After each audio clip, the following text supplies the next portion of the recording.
And I obviously hope you read it. There's no charge. The title of the column is "The Pope Hopes No One is in Hell. We Should." That is, we should hope someone is in hell. I hope one day nobody will be, but right now I hope there will be. So I'm continuing the reading of my column.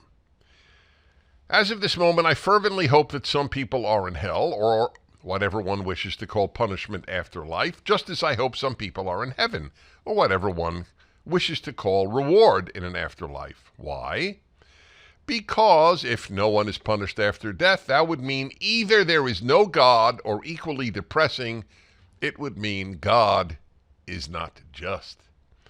It should be added that if no one is punished, the corollary would mean that no one is rewarded.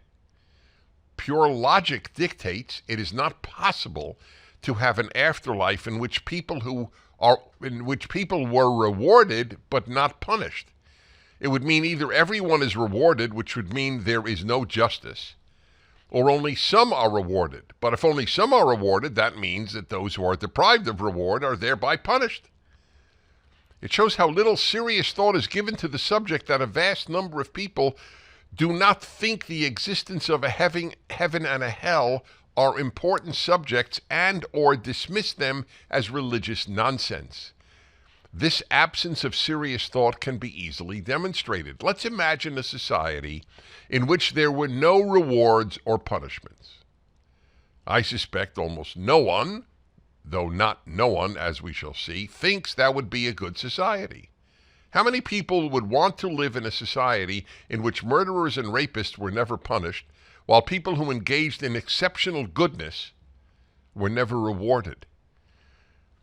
If that doesn't make the case, let's not imagine a whole society. Let's imagine a school. Would you send your child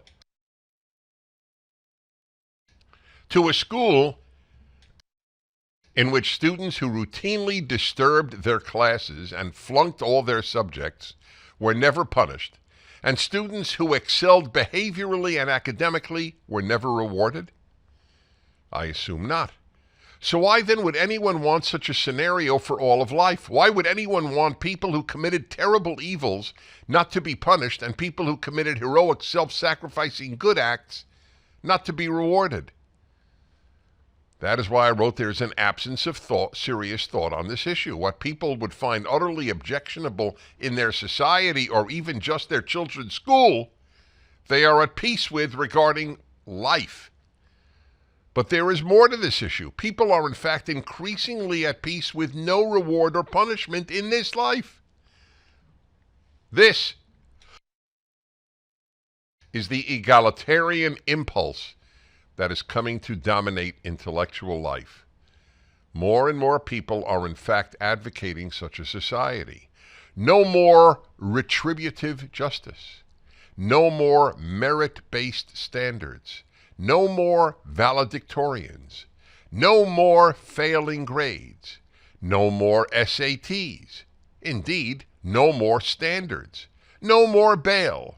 No more punishment if you are caught stealing less than $1,000 worth of goods. No more prosecutors who prosecute. Only equity. I am convinced that is what animated Pope Francis's words. Note that he said he was stating his opinion, not church dogma, and as a man of the left, he is uncomfortable with reward and especially punishment. As an egalitarian, the thought that anyone is in hell disturbs him. So why do people who think like the Pope oppose rewards and punishments?